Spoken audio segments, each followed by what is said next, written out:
about taking a 2-week experience or a month experience, and we're creating an environment where kids, whether they're 8, 12, 14, they're growing, they're changing. Nowhere else do you get a Christian community that comes obviously by God's design to one place in the summer, and the campers come and they're immersed in a Christian community. It teaches kids that faith is not just something that you do on a Sunday morning, but it's something that you live out. And they can have fun. And I know certainly from my perspective that realizing that God is fun. It was the dark days of the war, World War II, but Dad had this burning vision to start a camp. But he felt that the Christian camps were missing the mark by having too much sit down and preach at the kids. He felt that the natural experience of just having a fantastic camp with leaders who knew the Lord and could live it in front of the kids would be a better way to reach them. He went up to New Hampshire and they walked around the property, and Dad was just amazed. And he said, I feel that this is of God. Doc A. and Dougie bought the property from Bertha Damon, and that was when camp began. When I first came, there was only total 11 people on staff. The only place you could wash was down at the waterfront. Sunday morning was a bath in your birthday suits. Camp was quite different than what it is today. It was much smaller, and facilities were much more limited, but we had a great time, and camp made a big difference in my life. I started coming here when I was 10 years old in 1957. I was a city kid, and so it was the first time I'd really seen woods and the stars, and the notion of an outdoor life began here. Every incoming day, the parents would come in and say, but now we have to take our daughter to some other camp, and we don't like it as well. Why don't you start a camp for girls? And so finally, 20 years later, they started Deer Run. Our family had never been exposed to the gospel. So coming to Deer Run was the first time I ever heard about Jesus being Lord. At first I was reluctant to accept the whole idea of women in the camp, but it turned out to be good.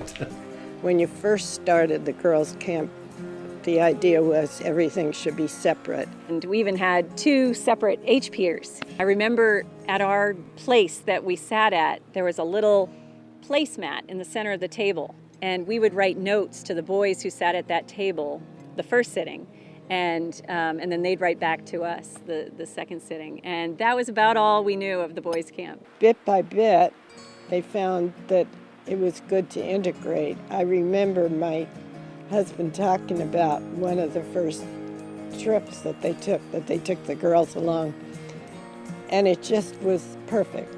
He said it was absolutely the thing to do. Now, today, I think we have the best of both worlds. We're somewhat co-ed in that, all of our daily activities are co-ed, but we have that separateness too. The boys have their living area and their cabins, and Deer Run has theirs, and our evening programs are very separate and very different, and I like the flavor of that. As a non-Christian, I thought these people were crazy. I didn't know what they were talking about. They all had their own lingo, their own music. I'd never heard any of this. I brought all my tapes for Beatles and, all the rock music stuff, and they kind of took that away from me quickly. When I started out coming to camp, I was always more interested in the activities and not so much the actual godly aspect of it. Until I came to camp, I really never heard the gospel presented in a concise and clear fashion with a challenge to respond to God's call to follow Him. So I prayed one night in July 1967 in the Chipmunk cabin to receive Christ as my personal Lord and Savior. Jim Downey was my counselor. Skip Stam was my junior counselor.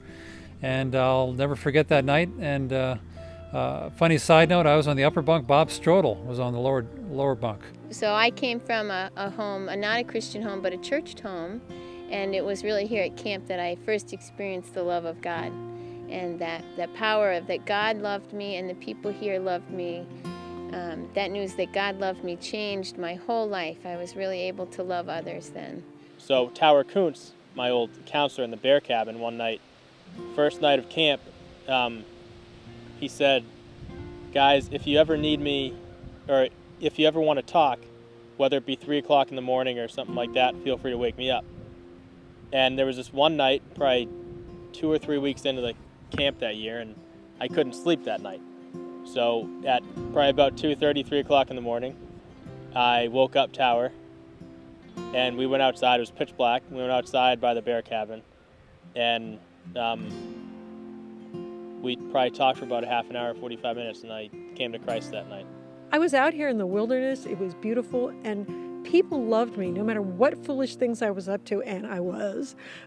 They just loved me and accepted me for who I was. And so one day I was walking down to the dining hall. I was little Jenny, and I had to set the tables with Jeannie Andreessen. Her dad, as we know, helped start the camps. And she said, gee, I haven't talked to Jesus in weeks. I think he must really miss me. And I went over the side of the road and I said, God, you must really miss me. I've never talked to you. And at that moment, I knew that Jesus was real. Those were the years that really set the course for the rest of my life. I went lots of different ways, but the foundation of what I did and what I found for fun and enjoyment, the woman I married, what we did together, all chokes me up.